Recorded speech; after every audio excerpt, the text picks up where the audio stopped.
Chers auditeurs, vous êtes à l'écoute des messages de la bonne nouvelle de Jésus transmis à travers les prédications de l'Église adventiste du 7e jour, Église africaine francophone de Bruxelles.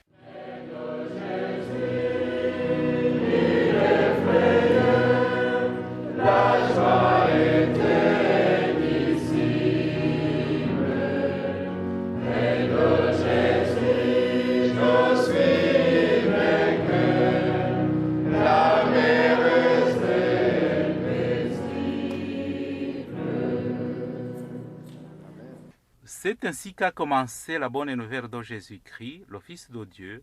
C'est là ce qui est écrit dans le livre du prophète Ésaïe. J'enverrai mon messager devant toi, il te préparera le chemin. On entend la voix de quelqu'un qui crie dans le désert. Préparez le chemin pour le Seigneur, faites-lui des sentiers droits. Marc chapitre 1, verset 1 à 3. Itangiro ry'ubutumwa bwiza bwa Yesu Kristo, umwana w'Imana.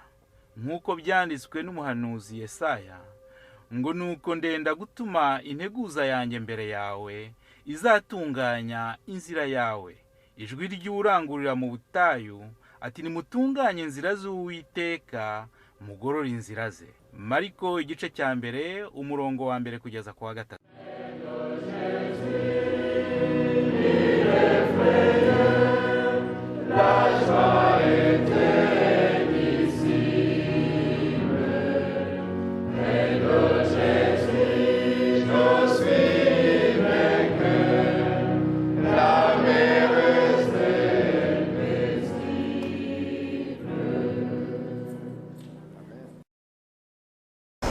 Muraho abandi mwaramutse tero ry'Imana.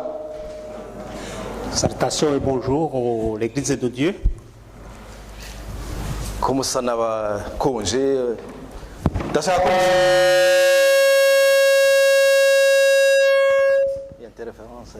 Apparemment, je vois que vous avez froid. Mwaramutse. Bonjour. Isabato nziza. Bon sabbat.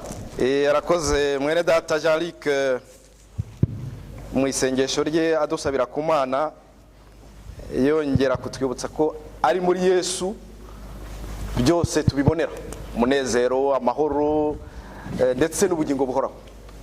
Merci à notre frère Jean-Luc avec qui le chant qui vient de nous interpréter en disant que en Jésus nous y trouvons le bonheur et la paix. Bo igihe cyanyarutse ariko muri iki gitondo nashatse yuko tuganira n'amagambo musanzwe mu tuziranyeho tunasabwa ikintu cyitwa kwicisha bugufi.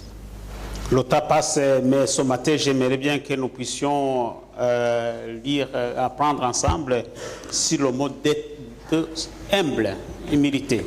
Ndashaka ko hari abantu bundi bajya bakunda ku nanjye muri bo bamo amasomo bakayandika, noneho igihe bazabitonze bakongera bakayasubiramo.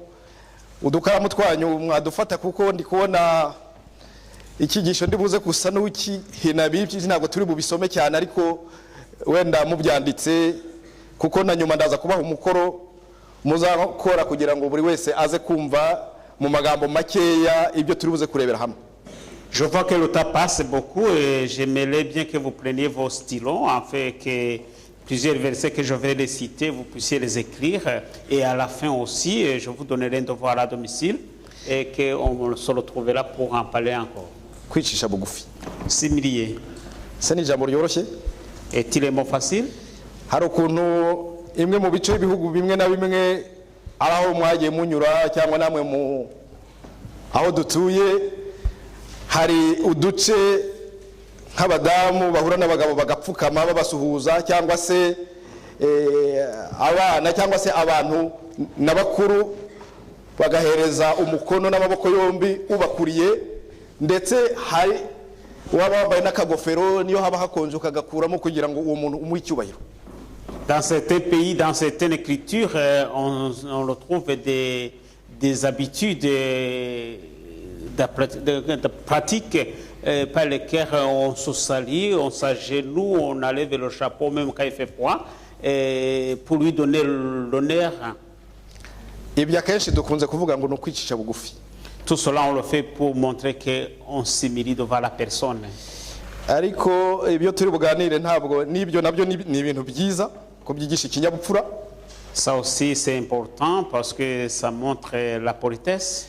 Ariko kwicisha bugufi tugiye kurebera hamwe nyabyo ntabwo ushobora kwicisha bugufi utari mu buryo bwo kubaha Imana. Mais la vraie humilité qu'on va en avoir ensemble, c'est l'humilité devant Dieu, obéir à Dieu. Kandi kwicisha bugufi ntibyavugwa nabyo byonyine ngo ubyumve hatajeho n'indi nteruro ivuga kwishyira hejuru. Humilité ne peut pas se comprendre si on ne comprend pas ce que ça veut dire l'orgueil se montrer au-dessus des autres. Ariko noneho hari n'akabazo noneho ntangira nibaza nti ese kwicisha bugufi bivuga ko uri umunyantege nke cyangwa se kwishyira hejuru bivuga ko turi abanyambaraga? Est-ce que ce s'humilier, ça montre qu'on est de faible force, ou bien se montrer orgueilleux, est-ce que cela veut dire qu'on est puissant? Kwishyira hejuru bishatse tukunze kuvuga ko kubibona umuntu wishyize hejuru n'umuntu wumva ko afite agaciro kurusha abandi bamuzengurutse kubera impamvu ndi bubabwire. Se mettre au-dessus des autres avec l'orgueil, il y a des points, des critères, lesquels je resterai pour que vous puissiez comprendre c'est quoi exactement. Akenshi ukabuti narize rwose uti abantu bagomba kunyubaha byaranduhije narize mfite amashuri. Parfois on se montre orgueilleux en disant j'ai fait de mes études et les gens ils doivent me respecter. Hari nabo bavugiragaho ngo agenda ahengamye gutya ngo kubera amashuri yamuvunnye ngo urutugu ugasanga yabaye atya. Il y a ceux qui disent parce que j'ai fait beaucoup d'études, il marche d'une façon inclinée pour montrer qu'il a fait beaucoup d'études. Ashobora kwishyira hejuru kubera ubutunzi afite. Il peut se mettre avec orgueil parce que à cause de la richesse qu'il a. Ariko nkibutsa ko ubwo butunzi bugargarira amaso ari bya bindi bita ko ibyo turebesha amaso ntabwo ubwo butunzi bwonyine ntabwo ubwo burashyira kuko uvuka ntabwo ufite noneho niyo ugiye hari uyigeze atanga urwenya ati sinari nabona ikamyo iherekeje umurambo yikoreye ubutunzi bwe bamujyanye aho aruhukira. Et cette richesse visible qu'on voit, ça n'a pas beaucoup d'importance parce que même je n'ai jamais vu quelqu'un qui, lorsqu'on va l'enterrer, et qui a un camion qui l'accompagne avec la richesse qu'il possédait. Ushobora kwishyira hejuru kubera kumva ko uri ubwoko buruta ubundi. Abazungu bajya no mu bihugu nka hariya muri Amerika biracyahari byo biragaragara bimwe byita kuvanguramo umuzungu akumva ko wenda ari umwirabura cyangwa se n'ubundi bwoko ukavuga uti ngewe mva mu bwoko bukomeye. Il y a ceux qui se montrent orgueilleux à cause de leur appartenance ethnique. Même en Amérique, on voit l'exemple typique, là où on voit que les gens qui se croient de couleur noire ou bien blanc, ils se trouvent différemment pour se montrer qu'ils sont puissants par rapport aux autres. Ushobora nanone kwirata biturutse aho ukomoka utimva mu miryango ikomeye ntihazagira umvuga mumva imbere ntimuzi icyo ndico. Ntimuzi icyo ndico ibyo twagiye tubyumva wenda mbivuze kubo tuziranye ariko umuntu akavuga ati ntimuzi icyo ndico mwe murambona uko ntimundebe gutyo. Il y a un langage vulgaire qu'on utilise pour se montrer et vous ne me respectez pas parce que vous ne me connaissez pas. Ingero twatanga ni nyinshi reka dukomeze kuko nababwiye ko iminota iri kunyaruka tunyarukiye hariya muri Yakobo igice cya 4 umurongo wa 13 ukageza kuri 16. En lisant Jacques chapitre 3 4 verset 13 à 16. Yakobo 4 umurongo wa 13 kugeza kwa 16 nababwiye ko murajya mwandika ntabwo ndajya mbivuga mu magambo makeya kugira ngo ducunguze uburyo umwete.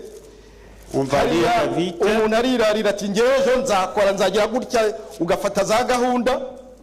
Quelqu'un peut se dire je vais faire ça, je vais faire ça. ariko et de son nyamara programme. tukabwirwa ngo urabwirwa n'iki se ko ejo uzaba ukiriho. Mais qu'est-ce qui te dit que demain tu seras là?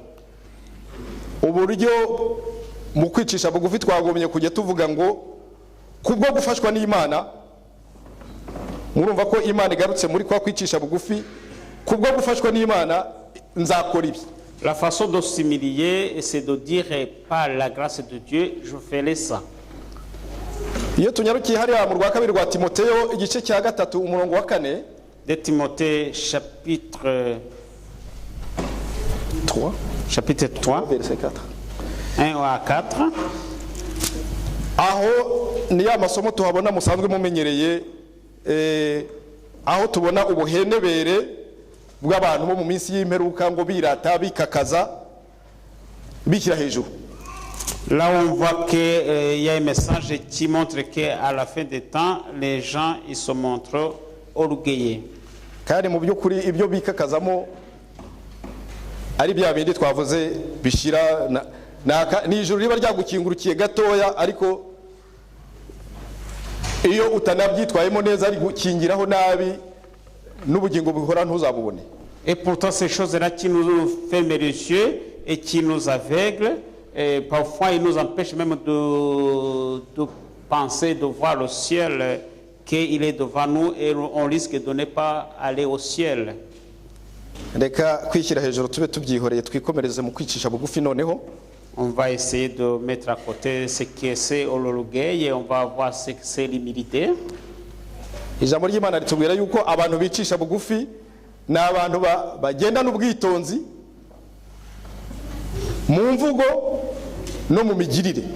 La parole de Dieu nous dit que les gens qui s'humilient, ce sont les gens qui marchent dans la simplicité, dans les actes et la façon de vivre. Bakumva ko badatunganye, Qui se croient qu'ils ne sont pas saints. kandi bakavuga bati Imana yonyine niyo yo gushyirwa hejuru. Et ils acceptent de dire que c'est Dieu seul qui doit être élevé. Abo bantu bicisha bugufi bagomba kwemera n'ibyo abandi babarusha. Ces gens-là qui s'humilient, ils doivent accepter que les autres sont supérieurs à eux. Kandi bakabyemera babinezererwa, Et ils le font avec joie. batatwawe no kwifuza kubi kose, Sans avoir envie de quoi que ce soit. utwarwa n'amashyari Sans avoir la jalousie. n'ibindi kubabazengurutse. Et d'autres choses qui les entourent. Aha tugirwa inama yuko iyo wicishije bugufi ugira imibereho myiza irambye. Ici, nous apprenons que lorsque on s'humilie, on a une vie qui se prolonge en paix. Ndetse ugakundwa n'abantu bakuzengurutse. Et tu es aimé par les gens qui t'entourent. Noneho abo nabo bakagusoromaho imbuto nziza zibafasha mu mibereho yabo ya buri munsi. Et ces gens-là, ils accueillent sur toi des fruits qui les aident chaque jour. Mu byanditswe byera harimo ibintu byinshi bitubwira ku byo kwicisha bugufi, ariko nafashemo ingero ebyiri tugiye kurebera hamwe. Ni urugero rwo kwicisha bugufi kwa Yesu. Dans les Saintes Écritures, il y a beaucoup d'exemples, mais j'ai pris un seul exemple de Jésus-Christ. N'inkone y'umunyetiyopiya turi buze kubona mu kanya. Et avec qui l'unique éthiopien que nous allons voir. Duhereye ku kwicisha bugufi kwa Yesu, Par l'humilité de Jésus. twese tuzi ko Yesu yari Imana 100% kandi akaba n'umwana w'Imana. Nous reconnaissons tous que Jésus était à 100% Dieu, à 100% humain. Aho yiberaga mu ijuru nta kibi kihaba. Là où il était au ciel, il n'y avait pas de mal, il n'y avait pas aucun mal. Ariko yagize atya yicisha bugufi aramanuka aza guturana natwe. Et il s'est humilié, il est arrivé à venir habiter avec nous. Kandi ijambo ry'Imana ritubwira yuko nubwo yabaye hano ku isi akahurira n'ibibazo natwe duhura nabyo ndetse binarenze, ngo ntabwo yigeze akora icyaha. Et la parole de Dieu nous témoigne que même quand il a été sur la terre, il a connu des difficultés, mais il n'a pas commis aucun péché. Tunyarukiye hariya mu rwa mbere rwa Petero igice cya 2 umurongo wa 20 ukageza uwa 22. 1 Pierre 2, chapitre 20, 1 Pierre chapitre 2, verset 22 à 24. Aho wenda nareka muka projeta mwaha projese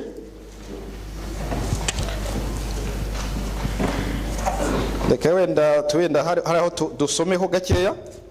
Ça, on va lire le verset. Rwa mbere rwa Petero igice cya kabiri umurongo wa 20 no kugeza kwa 22. 1 Pierre 2 chapitre 1 Pierre 2 chapitre 2 20 à 22.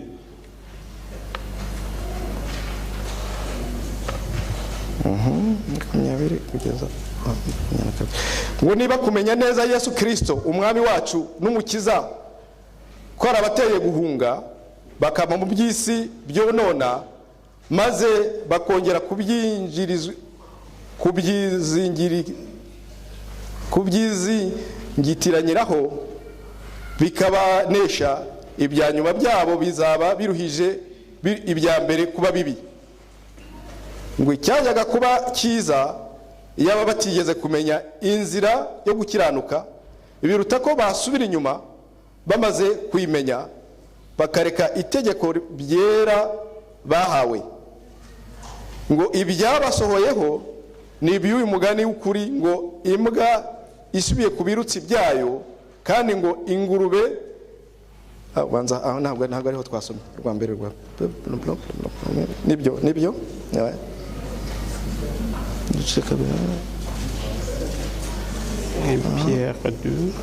Pierre 2, 22. 1 Pierre 2, chapitre 1 Pierre 2, 20 à 22. ngomba kuba i reference yebwo hano, ariko ntekereza ko hanibeshye ntuza ni reference ndaza kuyibaha neza. Ahangaha harimo ibintu byo gukora neza twahoze tuzi ariko tukabivaho. Ici, on nous parle des choses qu'on connaissait à faire correctement, mais que nous avons abandonnées. Aha tubaza kubwirwa yuko Yesu mwisi yabayeho atigeze akora icyaha. Nous avons vu que Jésus, quand il était la terre, n'a jamais commis aucun péché. Kandi batubwira ko yari afite impano nyinshi cyane ariko atigeze azirata. Il avait beaucoup de dons, mais il ne s'est jamais s'enorgueillir. Nigeze tuvuga iby'abanyabwenge bihengeka n'intugu zigahengama, ariko yari afite n'ubwenge buhebuje ariko ntiyigeze yigaragaza mu banyabwenge. Je vous ai dit qu'il y a des gens qui se montrent à cause de leur connaissance intellectuelle, qui marchent autrement. Mais Jésus, avec toutes ses connaissances, sa sagesse, ne s'est jamais montré avec l'orgueil de ses connaissances.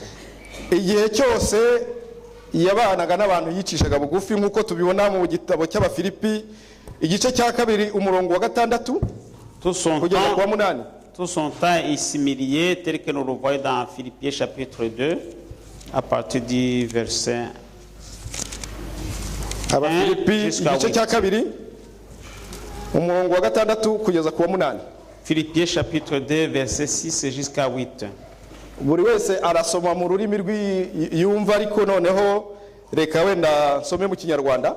Chacun va lire dans sa langue qui comprend facilement. Moi je dirais en Kinyarwanda. Igice cya kabiri umurongo wa 6 kugeza ku 8.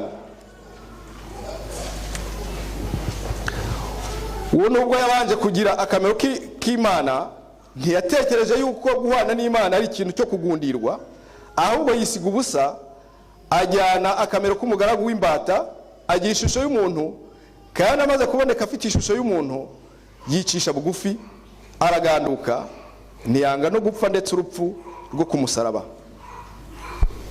Ayez en vous le sentiment qui était en Jésus-Christ, le cœur existant en forme de Dieu, n'a pas regardé comme une proie arrachée d'être égal avec Dieu, mais s'est dépouillé lui-même en prenant une forme de serviteur, en devenant semblable aux hommes, et après s'être trouvé dans la situation d'un homme, il s'est humilié lui-même, se rendant obéissant jusqu'à la mort, même jusqu'à la mort de la croix. Ako kantu muga surinye mukankadre yicisha bugufi.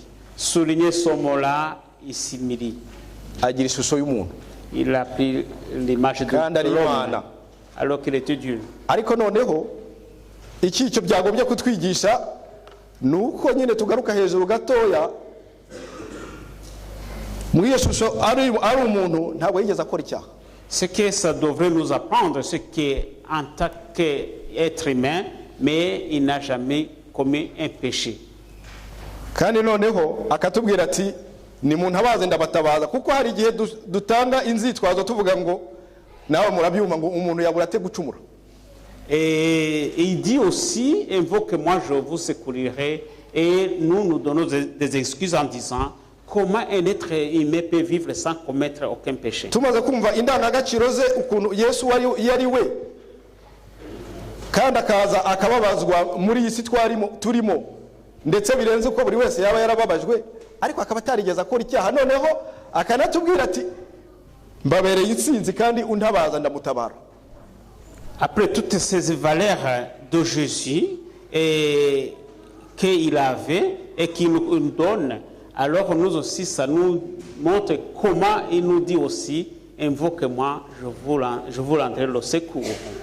nagira ngo kuva uyu munsi tumutabaze kugira ngo aze atwigishe kwicisha bugufi nk'uko byamugendekeye muri iyi si kuko we byaranarenze bibagahebuzo ariko yarabinesheje.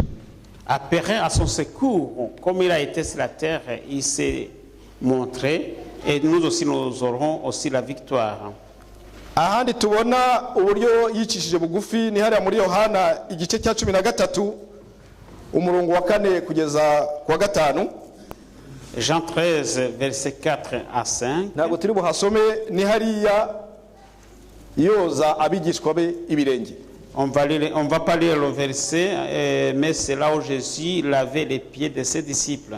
afashe abigishwa be afashe igitambaro cy'abogeje ibirenge. Ntabwo bagendaga mu mamodoka ngo ibirenge bibe hariho n'amaga n'imyate n'ibiki byose.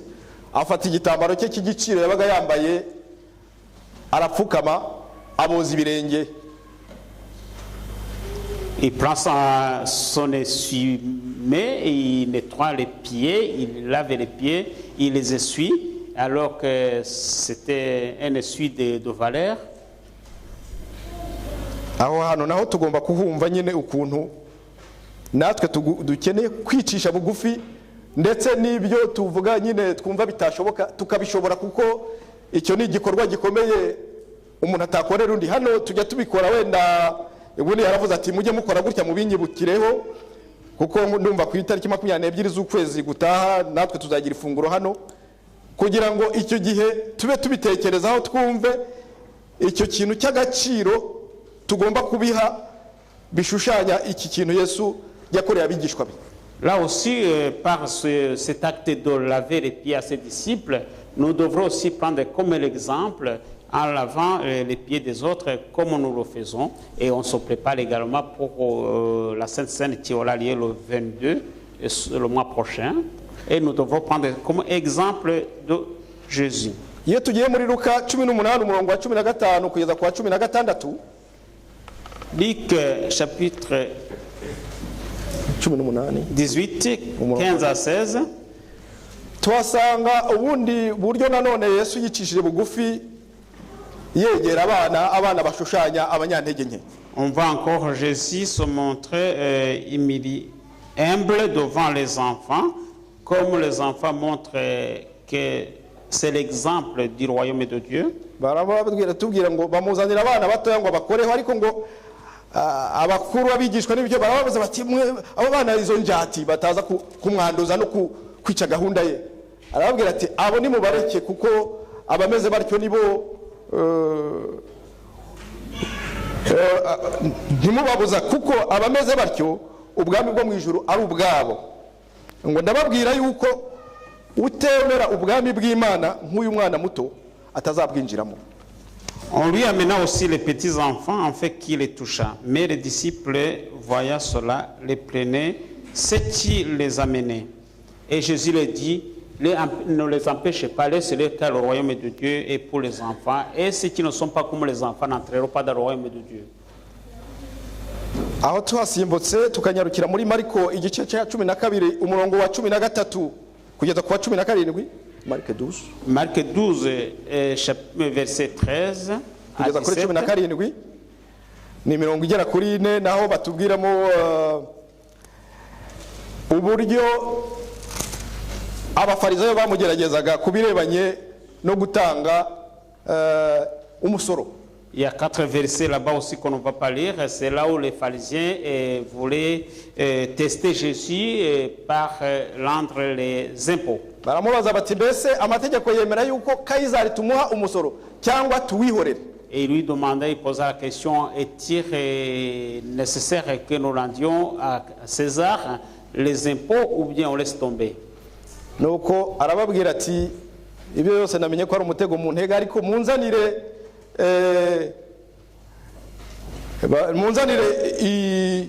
idenariyo bamuzana ifarangane ni ifaranga ryaho bakoreshaga munzanire idenariyo ndebe.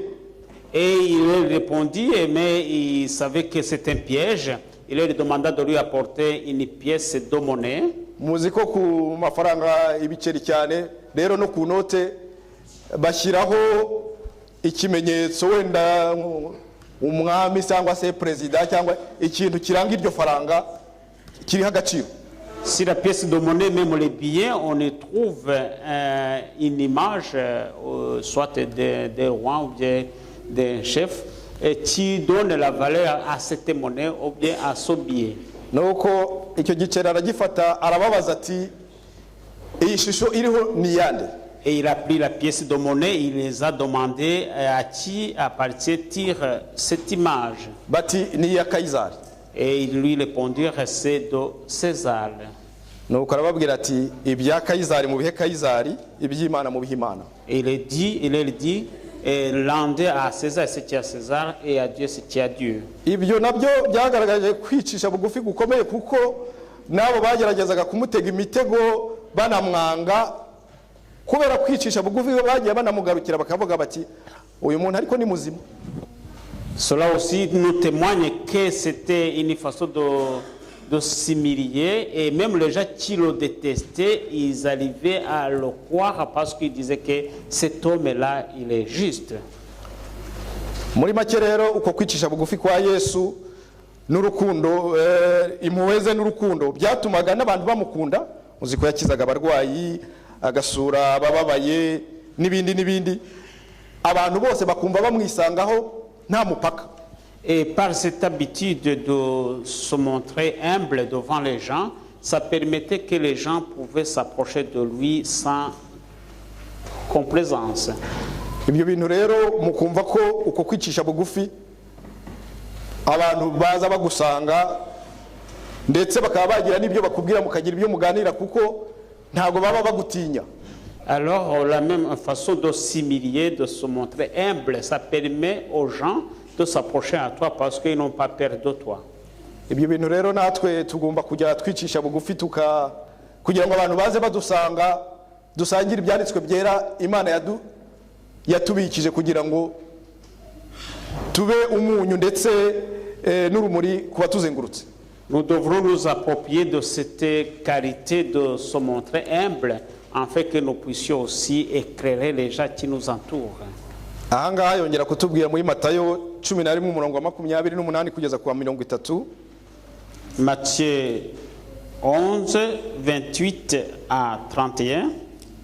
Ni hariya atubwira ati mwese abarushye n'abaremerewe nimuze munsange ndabaruhura. C'est là où c'est dit que vous tous qui sont fatigués, venez à moi, je vous donnerai un repos.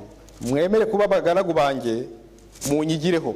Soyez mes serviteurs et à plat sur moi. Kuko noroheje mu mutima kandi umutwaro wanjye utaremereye.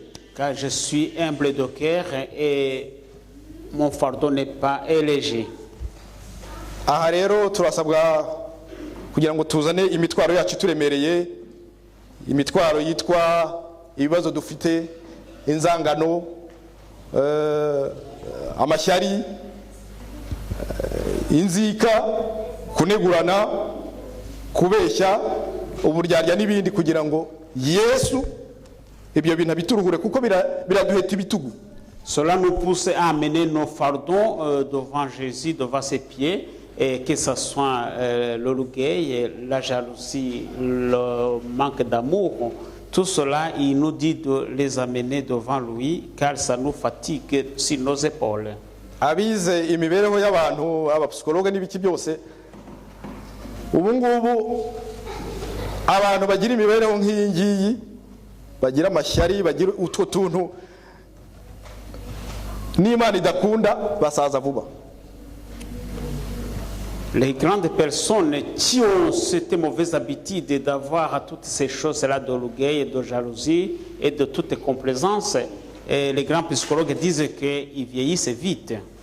Ubwo rero niba dushaka kurama ndetse no kugira ubuzima buzira umuze tujye tugerageza utwo tuntu twemere guhinduka kubera ikimese twahora turi Radisirasi w'imyaka wo mu myaka 30 nkaba ntarigeze mpinduka kandi naramenye Imana. Et cela nous amène à dire pourquoi nous ne devrons pas changer et restons sans aucun changement dans nos vies.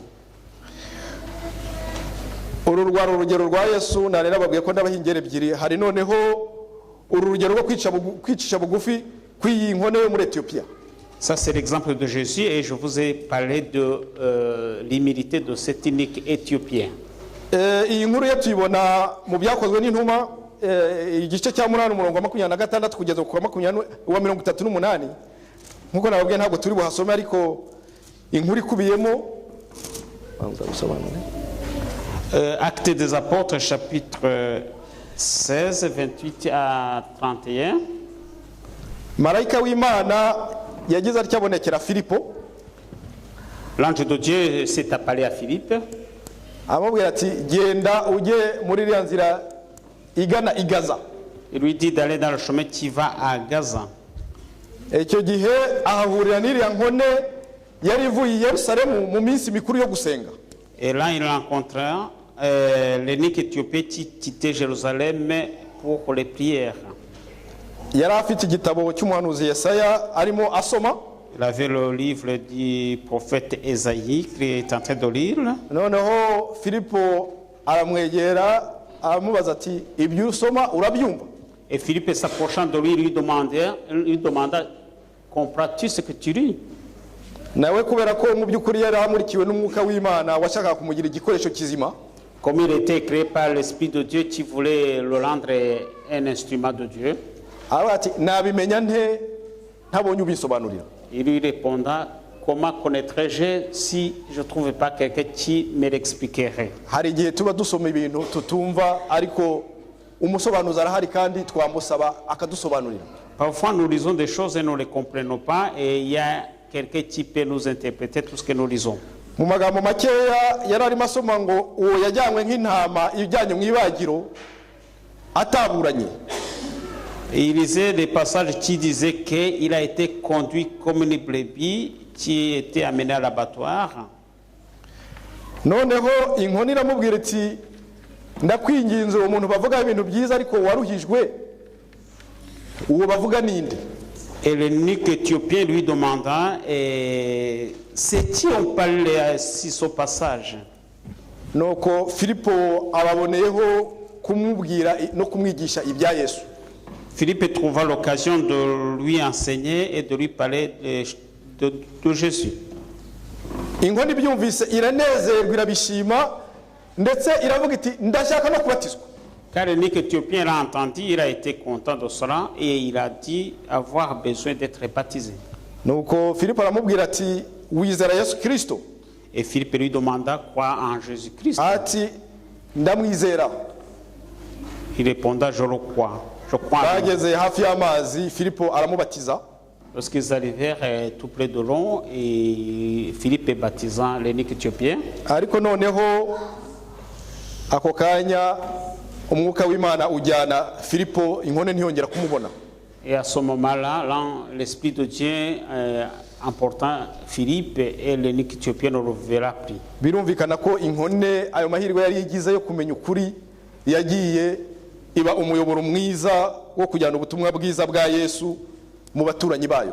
Sous-entendu, l'unique Éthiopien a eu l'occasion d'avoir la bonne nouvelle qu'il allait propager dans son milieu. uko kwicisha bugufi konyine niko kwatumye asobanukirwa n'ibyanditswe byera. Le fait de s'humilier, c'est ça qui a permis à ce qu'il comprend les Saintes Écritures. Iriya nkone rero bagigereranya noneho n'abafarisayo n'abanditsi n'abakuru bari bakikije Yesu, ariko bo bakaba batarigeze mu by'ukuri bamenya icyamuzanye.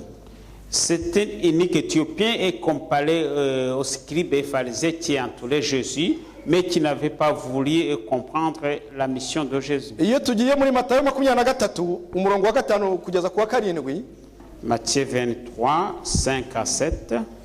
aho duhita tubona ibyo abo bantu mvuze, abakuru n'abanditsi n'abafarisayo bo bose icyari kibashishikaje kwari uko nyine bagenda n'amakanzu yabo cyangwa se wenda twavuga amakaravati y'abakuru b'itorero n'ibiki byose, hanyuma noneho tukagenda nyine abakristo badukikije twumva turi mu byubahiro bikomeye. Et là, ça nous montre justement comment l'orgueil amenait les scribes et les pharisiens, là où ils devaient se montrer avec les tenues des scribes et des pharisiens du Sanhédrin. Et c'est comparable aux anciens de nos églises qui se montrent avec des habits, des tenues, des cravates. Mais je parlerai aussi d'autres serviteurs de Dieu aussi.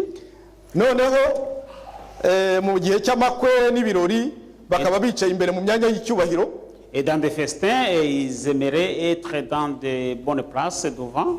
noneho n'igihe bari mu maguriro abantu babiwe bati rabi mwigisha muraho amakuru. Et lorsqu'ils sont dans des marchés, qu'ils rencontrent les gens qui leur disent Rabbi, et comment allez-vous, ça va? Tukagirwa inama yuko iyo myitwarire yo kuticisha bugufi yatumye baba imfunya mu byo kumenya ibyanditswe. Et cela nous apprend que le fait de ne pas s'humilier, de ne pas être humble, ça les a empêchés de connaître les bons messages de Saintes Écritures. Ndi hafi kurangiza nshigaje nk'iminota nk'itanu. Iyo tunyarukiye hara muri Yesaya 64 umurongo wa 7. Lorsque nous lisons dans Ésaïe chapitre 64 verset 5 à 7. 7, verset 7. Verset 7. Yesaya 64 umurongo wa 7 tubwirwa yuko Uwiteka ari umubumbyi natwe tukaba turi ibumba. Là nous apprenons que l'Éternel est le potier et que nous sommes l'argile. Ubwo rero tukaba turi ibikorwa by'intoki imirimo y'intoki. Et nous sommes les irritants de ses mains, de ses œuvres. Noneho niba turi ibumba tukabazwa ikibazo ngo mbese turi ibumba ryoroshye cyangwa turi rya bumba ryamaze gukomera ryabaye urutare litagifite umumaro. Alors une question est posée à nous: sommes-nous l'argile fragile qu'on ne peut plus faire quoi que ce soit, ou bien nous sommes l'argile facile à façonner? Igihe rero twemeye kuba ibumba ryoroshye, Imana Uwiteka ashobora kudufata akatubumba bundi bushya akatubumbamo imico myiza imushimisha kandi igirira umumaro n'abatuzengurutse. Si nous acceptons d'être l'argile facile à façonner, et Jésus dit que nous pouvons être encore devenir de bonnes créatures. Naho kwishyira hejuru bikaba bishushanya ibumba ryamaze kuma ryabaye urutare litagifite umumaro uretse kuba ryamenagurwa rikajugunywa. Et se montrer orgueilleux, cela est comparé à l'argile qui est devenue rigide et qui ne servira à rien et qu'il faut jeter. Ndagira ngo bamwe nabwiye gufata impapuro mufite amakaramu. Comme je vous ai demandé de prendre des stylos. Umwanya w'umukoro urageze kugira ngo ni nteruro enye ndababwira kwandika. Je vais vous donner un exercice à réussir. Je vais vous donner des phrases à écrire. Noneho ibyo muzabikorera mu rugo wenda munabyiganeho kuko biranyura muri make n'incamake y'ibyo tumaze kurebera hano. C'était un devoir à domicile et ça concerne tout ce que nous venons de voir ensemble. noneho abatazanye amakaramu ubwo muraba muri kureba mu gitabo cy'imigani Ceux qui n'ont pas de stylo, regardez dans le livre des igice cya cumi na Proverbes, gatandatu chapitre 16. noneho turaza gusoma imirongo kuva ku murongo wa 16 kugeza ku wa 20. On va lire Proverbes chapitre 16, 16 à 20. noneho rero mwe mwazanye amakaramu ikibazo cya mbere ese kwishyura hejuru kose ni kubi Se montrer orgueilleux est-il mauvais, est-il aho un péché? turabibona hariya mu rwa kabiri rw'abatesalonike igice cya mbere umurongo wa mbere kugeza ku wa 4. 1 Thessaloniciens chapitre 1 1, verset 3 à 4. noneho ikibazo cya kabiri mwanditse reference ni gute kwishisha bugufi byarushaho kutwigisha. Comment s'humilier, ça peut nous aider et nous apprendre à apprendre des choses. Icyo tubibona ibisobanuro byabyo mu byakozwe n'intumwa igice cya 8 umurongo wa 26 kugeza ku wa 28. On le trouve dans Actes des Apôtres chapitre 8, 26 à 28. Ikibazo cya gatatu abakozi b'Imana bakeneye kubiba imbuto yo kwicisha bugufi. Les serviteurs de Dieu ont besoin de bakeneye kubiba imbuto yo kwicisha bugufi. Les serviteurs de Dieu ont besoin de semences pour semer l'humilité. Okay.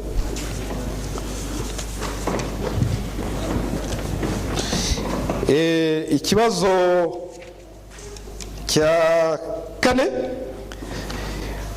ni irihe herezo ry'abicisha bugufi.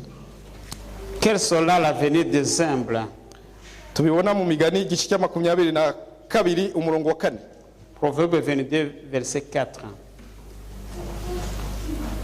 noneho ndagira ngo tugaruke hahandi mu migani 16 umurongo wa 20 wa 16 kugeza mu 20. On va revenir dans Proverbe chapitre 16 verset 16 à 20. hasigaye umunota umwe nkarangiza. Kubona ubwenge ni byiza cyane kuruta kubona izahabu. Ntabwo barabiprojecta. Imigani igice cya 16 umurongo wa 16 kugeza ku 20. Mukurikire mu ndimi zanyu. Kubona ubwenge ni byiza cyane kuruta kubona izahabu.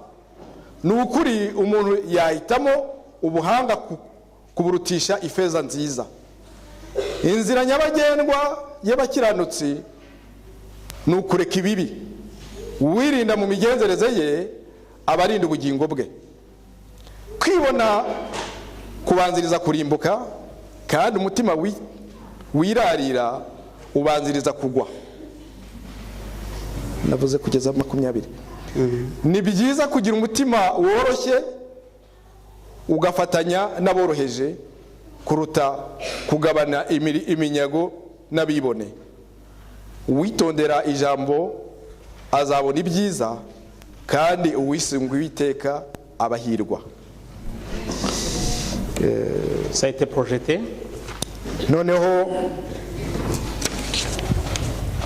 nshuti bavandimwe tumaze kureba ibintu byinshi n'ingero zidusaba ndetse zitwigisha buryo ki twagombye kwicisha bugufi. Buri wese ku munzane we yashyizeho sinzi aho agejeje niba aho bihengamira. Byo rwose turagira ngo umwuka wera adufashe kandi atwemeze buri wese yirebe mu mibereho ye ya buri munsi. Noneho ijambo ryo kurangiza rigira ngo turebe muri Yakobo hamwe wa mwana yadusomeye Yakobo igice cya 4 umurongo wa 10. Chers frères, nous venons de voir plusieurs choses ensemble qui nous montrent comment l'orgueil risque de nous amener dans un côté qui n'est pas correct. Et j'aimerais que nous puissions encore voir le verset que notre sœur Ali,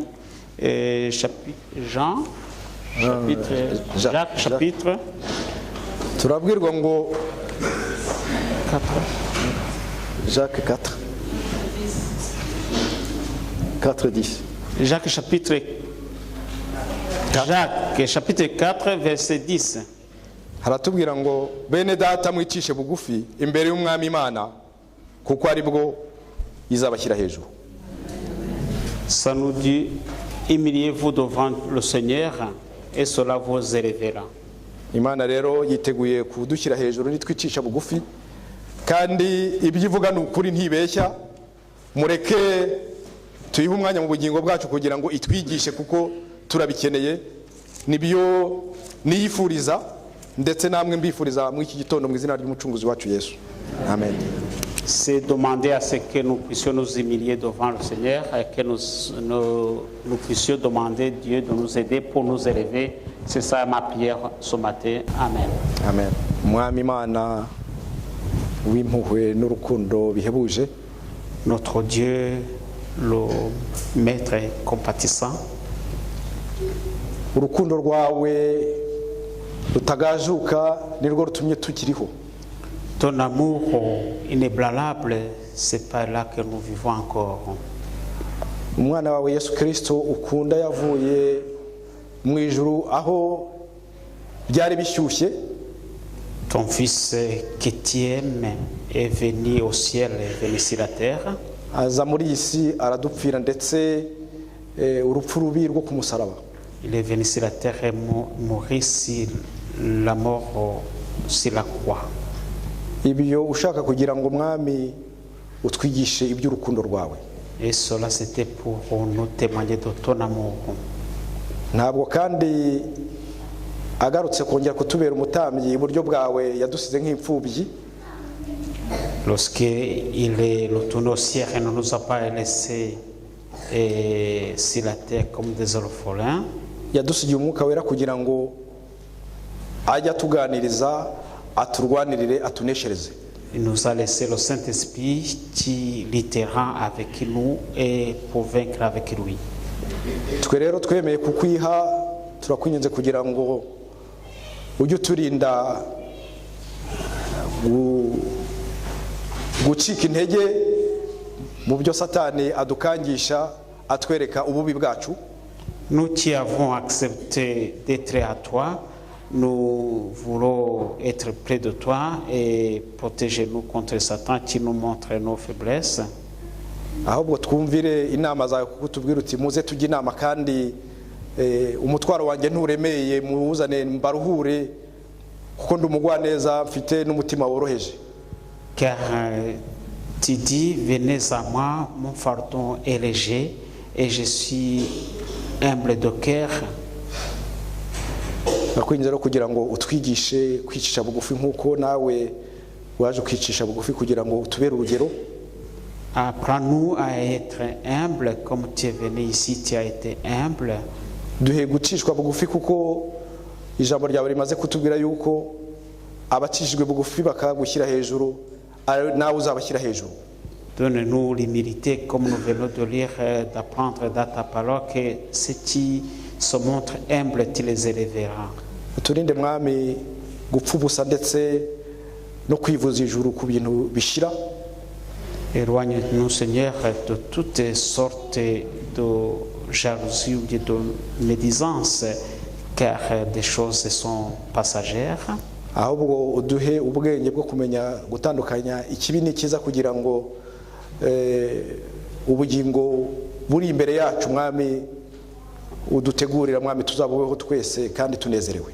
Mais apprends-nous à savoir discerner le bien et le mal et se préparer à le bonheur que nous aurons au ciel. Uhire abayera bawe bateraniye hano ndetse n'ahandi hose ku isi kuri uyu munsi wawe wera. Bénis tous ceux qui sont réunis ici et ceux qui se retrouvent ailleurs dans ce saint jour. Ugendera abarwayi ndetse n'abandi bose badafite uburenganzira ndetse n'ubwisanzure bwo kugusenga mu mudendezo nk'uko tubifite.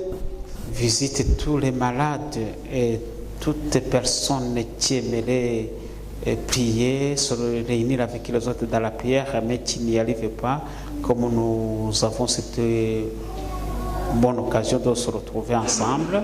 kugira ngo imitima yose igufitiye inyota n'inzara ndetse n'itarakumenya mwami ihazwe nawe. Pour que toutes les personnes, tous les cœurs assoiffés, qui ont fait de ta parole, soient rassasiés par toi. byose tubisabye kandi tumaze twizera ko wamaze kubiduha mu izina ry'umucunguzi wacu Yesu urakoze. Amen. Et tout cela nous le demandons et nous le savons que tu nous as accordé au nom de Jésus. Amen.